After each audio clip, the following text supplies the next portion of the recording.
Zhang Yiming adalah pendiri dan CEO dari perusahaan teknologi Tiongkok, ByteDance. Lahir pada tahun 1981 di Provinsi Henan, Tiongkok, dia mulai karirnya sebagai programmer di perusahaan teknologi. Pada tahun 2012, ia mendirikan ByteDance dan memulai dengan membuat aplikasi pembuat konten. ByteDance kemudian mengembangkan aplikasi Toutiao, yang menjadi aplikasi berita populer di Tiongkok. Pada tahun 2017, ByteDance membeli aplikasi lip sync musik, Musical.ly, yang kemudian diubah menjadi TikTok. TikTok menjadi sangat populer di seluruh dunia, terutama di Amerika Serikat. Pada tahun 2018, pendapatan ByteDance mencapai $7 miliar, dan perusahaan menjadi salah satu perusahaan teknologi terbesar di Tiongkok. Namun, pada tahun 2020, TikTok mengalami masalah dengan pemerintah Amerika Serikat yang menyatakan bahwa aplikasi itu merupakan ancaman keamanan nasional. Setelah perdebatan panjang, ByteDance menjual TikTok ke perusahaan teknologi AS, Oracle. Namun, perjanjian tersebut masih dalam proses persetujuan dan masih belum selesai. Sementara itu, Zhang Yiming tetap fokus pada perkembangan ByteDance dan mengejar kesuksesan di bidang teknologi global. Meskipun perdebatan tentang TikTok, Zhang Yiming terus berfokus pada perkembangan bisnis ByteDance. Dia mengeluarkan beberapa produk baru, termasuk aplikasi berita Toutiao dan aplikasi jejaring sosial Douyin yang populer di Tiongkok.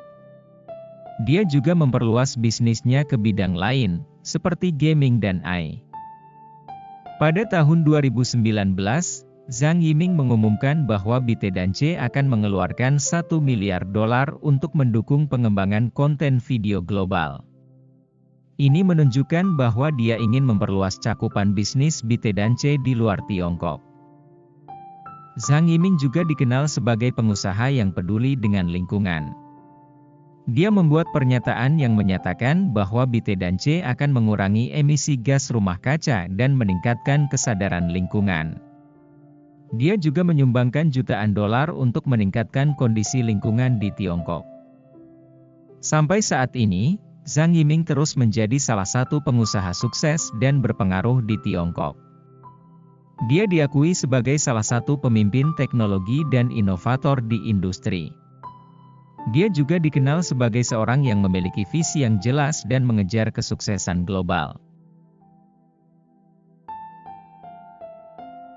Inovasi bukan hanya tentang teknologi, tapi juga tentang model bisnis dan struktur organisasi. Masa depan internet bukan tentang teknologi, tapi tentang pengalaman pengguna. Kita perlu berpikir tentang bagaimana kita dapat menggunakan teknologi untuk memberikan manfaat bagi masyarakat, bukan hanya untuk memperoleh keuntungan. Kunci kesuksesan dalam industri internet adalah terus-menerus berinovasi dan meningkatkan pengalaman pengguna. Internet adalah alat yang kuat untuk mempromosikan kemajuan sosial dan mendorong inovasi. Seorang pengusaha tidak hanya harus fokus pada bisnis, tetapi juga harus memperhatikan tanggung jawab sosial dan perlindungan lingkungan. Inovasi bukan sesuatu yang sekali jalan, tapi merupakan proses yang berkelanjutan. Hal terpenting untuk perusahaan internet adalah memiliki pemahaman yang baik tentang kebutuhan pengguna. Internet memungkinkan orang untuk memiliki akses ke informasi dan sumber daya yang lebih banyak, dan penting untuk menggunakan kekuatan ini untuk mempromosikan kemajuan dan pembangunan. Di era internet, kecepatan adalah segalanya. Semakin cepat Anda dapat menciptakan dan menyampaikan produk baru, semakin sukses Anda akan menjadi.